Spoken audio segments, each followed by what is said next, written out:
Hi, good morning. My name is Uzo and I'm a physiotherapist and strength coach. Okay, so I had a lovely message this morning from a chap called Erwin, who's a climber on Instagram.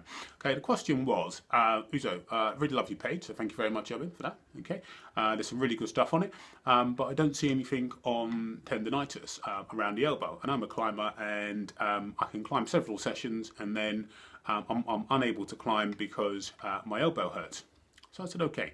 So I said I'd put together a short video clip, okay, on how to prevent, okay, tendinitis or tendinopathy, okay, as we like to call it nowadays, because tendinitis suggests that there are inflammatory chemicals, okay, or inflammatory markers, or it's inflamed, okay, but actually a lot of the research has shown us that when it's chronic and people have had it for a long time, there are very little inflammatory markers. Therefore, it would be ill-advised to use things like anti-inflammatories and so on this particular condition. So we call it tendinopathy, which is a umbrella term for painful tendon conditions. Anyway, get off the science here. So there's a couple of things that you need to consider. Okay, so first things first, if you're developing pain intermittently around the medial side of the elbow, okay, it's going to be in here, okay, it's going to be the flexor tendons predominantly if it's a tendinopathy, okay, and also the pronator muscle, okay. So climbers use their fingers all the time, okay, so they're constantly using those flexor muscles there, okay, and also where they're turning, okay, they're constantly pronating, and that movement there is called pronation, and that's what you do when you climb, because very few climbers climb like that, do they? They always tend to be in that position. Okay, so there's a couple of things that you need to consider. The first thing is consider your grade. Okay, so if you're really pushing your grades and you're spending most of your session doing hard moves, okay, then the likelihood is you're going to be working at your limit. And if you're working at your limit all the time, then a lot of the time what happens is your movement efficiency and your positioning, okay, goes out of whack. Okay, so you won't have your body positioned appropriately. Okay, and you probably won't be thinking so much about footwork, and what you'll end up doing is you'll end up pulling with your finger flexors, okay, or you'll over pull with them. So it's always worthwhile to think about movement efficiency. If you'd like to find out more about movement efficiency, go to my blog, okay, and there's a nice article and also video on movement efficiency, okay, and some of the things you need to consider. Okay, so that's one thing you need to consider.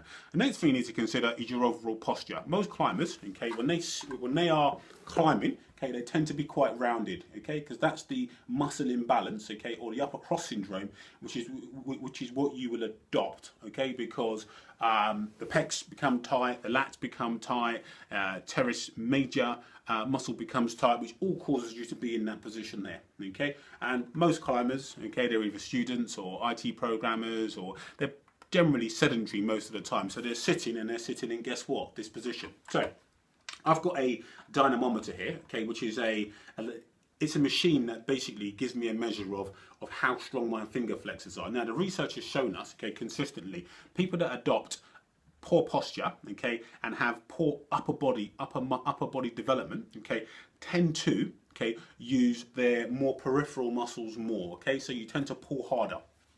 Okay, and just to illustrate that point, I'm going to show you something. So what I'm going to do, okay, I'm going to sit with poor posture in that position there, hunched over, okay, and I'm going to squeeze as hard as I can. Okay, no fluff here. I'm just going to squeeze as hard as I can. Oh, might help if I turn the machine on. Okay, poor posture, and I'm going to squeeze. That gives me a readout, okay, of 48.5. Okay, it's upside down to you guys, but it's 48.5. Okay. I'm going to reset it. Okay, I'm now going to sit myself up. Okay, set my shoulders back, get a good postural position. Okay, now I'm going to squeeze. Okay, I can already squeeze harder because I'm in a better position. Okay, to generate force. Okay, 61.7 kilograms. Yeah, it's backwards, but you can see to illustrate the point. Okay, when you're pulling in a good position, okay, the likelihood is, okay, you're not going to have to generate as much force or use your forearm flexors, okay, as much, because you're pulling from a position of strength. When you're in that position and you're pulling, okay, you're pulling from a position of weakness, okay. You can't use all of your upper body muscles appropriately, okay, to generate that extra force, okay, to give you that movement efficiency.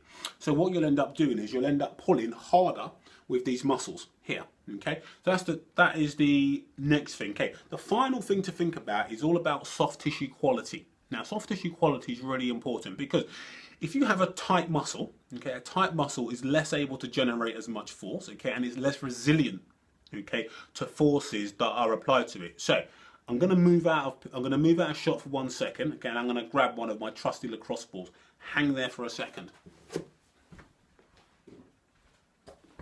Da-da! Right, we've got my trusty lacrosse ball. Okay, now the areas that tend to become tight and uncomfortable, it's in here. Okay, so ideally you take your lacrosse ball, okay, you pop it in there. Okay, you pop it in there. Okay, into this corner, not on the bone. Okay, and all you want to do, you want to get your lacrosse ball or your golf ball. Okay, you want to start massaging around that area, like so.